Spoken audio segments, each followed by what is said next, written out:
Welcome to a fascinating exploration of the nexus where history, royalty, and the occult converge.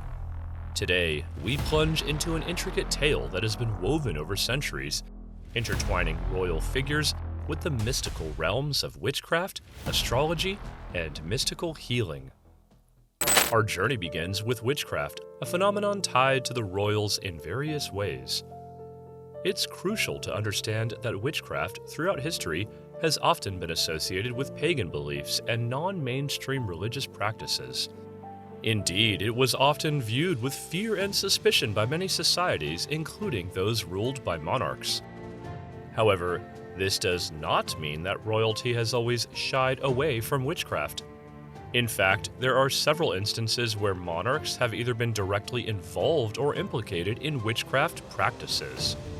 Take, for example, the notorious case of Joan of Navarre, the queen consort of Henry IV of England. She was accused of using witchcraft to attempt to kill her stepson Henry V, a charge possibly driven more by political convenience than real evidence.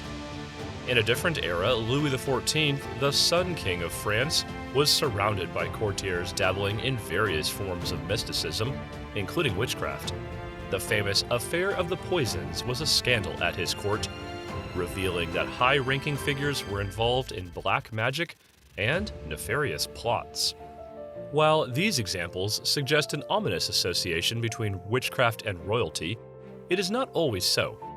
Consider the British monarch Queen Victoria, who had a more sympathetic view of witchcraft.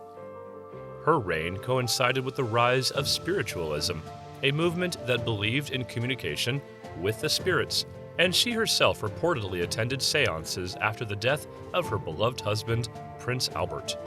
Moving away from witchcraft, another mystical practice that has captured the interest of royals over the centuries is astrology. Astrology, the study of movements and the relative positions of celestial bodies and their supposed influence on human affairs, was a way for monarchs to navigate the uncertain waters of their reigns. One of the most well-documented examples of this royal fascination is found in the court of Queen Elizabeth I of England, who maintained the services of the famous astrologer John Dee.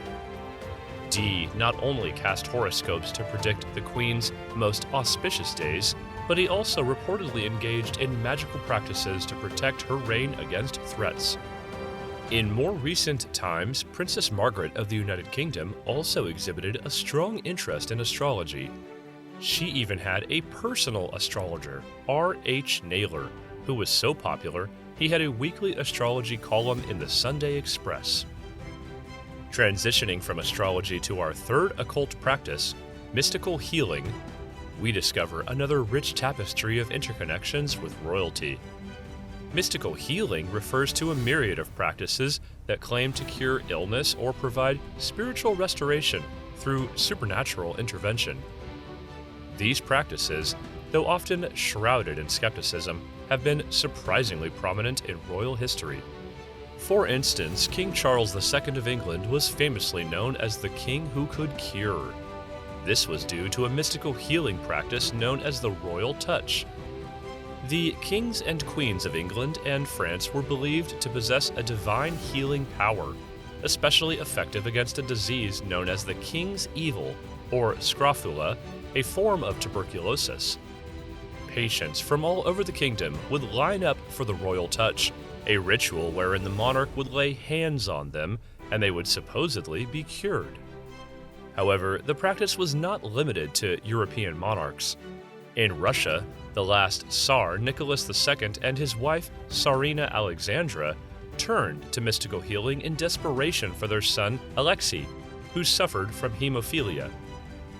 Their trust in Grigory Rasputin, a self-proclaimed holy man with alleged healing abilities, had significant implications for the Russian monarchy and indeed the course of world history. As our journey comes to an end, it's clear that the interplay between royalty and the occult is far from a fringe phenomenon. It is a fundamental part of the human story, reflecting our collective hopes, fears, and the quest for understanding the universe. Witchcraft, astrology, and mystical healing have often been seen as paths to power or sources of solace in times of crisis. To fully comprehend the royals' engagement with the occult, we must see beyond the superficial glamour of crowns and palaces. The royals, like all of us, grapple with questions about destiny, life, and death. In their search for answers, they too have looked to the stars, consulted the spirits, and sought healing in the metaphysical realm. Their experiences offer us a mirror, reflecting our own enduring fascination with the mystical, the inexplicable, and the divine. As we've seen, this enthralling history of royals and the occult is a testament to humanity's ceaseless quest for knowledge, power, and spiritual fulfillment. Our exploration today only scratches the surface of the complex relationship between royals and the occult. It spans across centuries and continents, interweaving fascinating tales of monarchs, mystics, astrologers, witches, and healers. It is a testament to the enduring allure of the unknown, the power of belief, and the lengths we are willing to go in our quest for answers. As we delve deeper into the past, it becomes clear that these connections between royalty and the occult are not mere footnotes in history, but vital threads in the tapestry of our shared human experience. So, let's continue to unravel this fascinating subject, expanding our understanding of the world and of ourselves.